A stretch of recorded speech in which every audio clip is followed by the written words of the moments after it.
Unbelievable. What a day from start to finish, seeing what I thought put the world on fire. Would you not agree? Absolutely. The Fairbairn collection. It was an absolute blast today to have a live audience back in front of us and to be able to sell such great material to such wonderful people. We can't wait to tell you about it. Number 1. Well, as far as dollar value, the highlight of the sale today was a 1973 Pontiac Trans Am Super Duty. That's the ticket. It was lot number 226, a fabulously rare car originally made by GM US for GM Canada to display at an event here in Canada. You come across the odd trinket as somebody in an executive level at North America's leading auction company, the world's leading auction company. This is the kind of thing you find. It's a once-in-a-lifetime find. 310, 320, please. At 310, 320. How do you put a price on the rarest of the rare? The last year for true muscle, you're looking at it right here. I sold it right there, and I thank you very much. Number 2.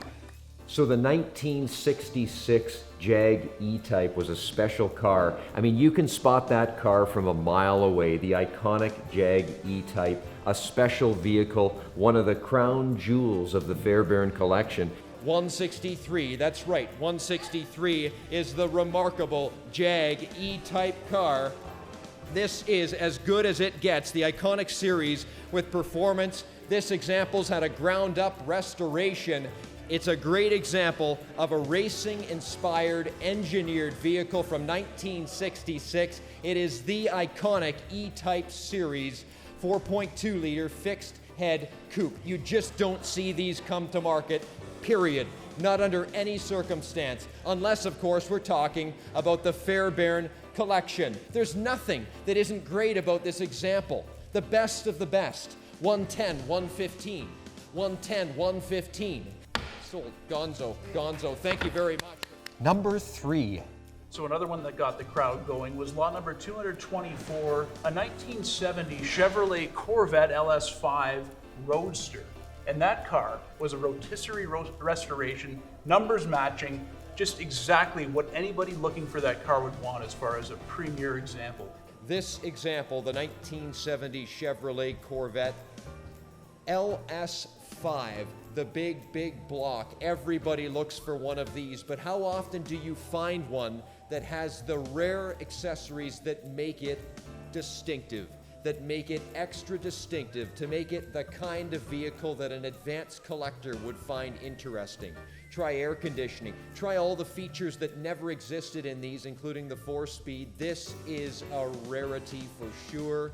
It is a car that Mike found early in his correcting career. He kept this car. He kept it in the car barn. And the bottom line is, it is available today. 100,000, 105. Fair warning, hammers in the air. Selling, by the way, at 100,000, 105.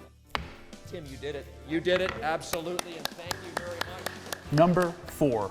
Lot 144. Now, you talk about a Canadian relic. It was a Vulcanizer pump by the Canada Vulcanizer Company out of London, Ontario. Now, a Vulcanizer pump is rare in and of itself, but a Vulcanizer gas pump with twin cylinders is something of a unicorn. In fact, we did an entire story on the Canada Vulcanizer Company. It's a great story from London, Ontario. In fact, it's all intertwined with the infancy of Supertest.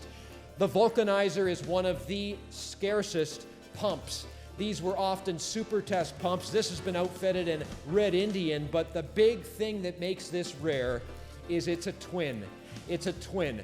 Twins are almost an anomaly in the US. In Canada here, we made some twin pumps.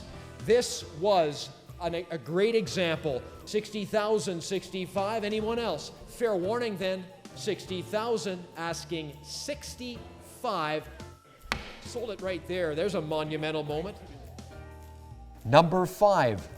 So lot number 225 was another car, another fabulous car from the Fairbairn collection, a 1,000-point show restoration of a 1971 Ford Mustang Boss 351. This is a car that Mike bought. You can well imagine the vehicles that Mike came across dealing all those years as an executive in the world's leading auto auction company.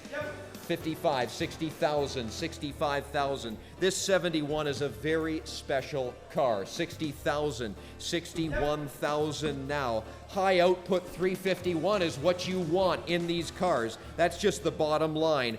4-speed setup, 100%. That is what you want. This is it. It's here and it's gone. It's a snapshot in time.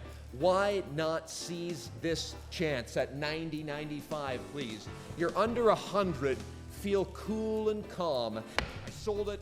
Well done. And that's another hand clapper.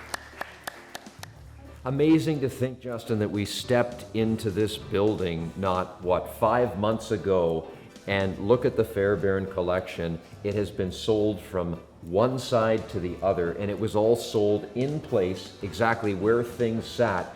And I think things did better than ever because of that. First thing we said when we walked out of the building that day when we first met with the Fairbairns was this material needs to remain in its natural habitat for multiple reasons. When you look around, it just looks right here. It was purchased to be here. The connections in Chatham, they're here. Everything's here. Why not have the sale here? We did it, and it was an absolutely fabulous success. I think of the amount of expense that it would have taken to take all of this inventory, bring it to our building, and then sell it there when all we're doing is stripping value away. We sold this material on the walls in the situ. It took the Fairbairns decades to organize things this way, and I'm glad we were able to photograph and solidify the collection in context. I'm positive that that's why we saw the record result. Absolutely, and I'm sure if you're building a collection similar to what you see here at the Fairbairns and saw in the catalog, this is something that we could possibly help you with in the future. So think about it, because we think that selling collections in situ, selling them in their natural habitat, is really the way to maximize the value in the collection. 100%. So certainly we'd love to hear from you. Do you have a collection that is similar to the Fairbairn collection? Cars, motorbikes, collector grade material with a backdrop of Petroliana and signage? I'll tell you, we are here for you. We're in the business of selling collections, and if you like what you saw today, we would love to get a phone call and work with you.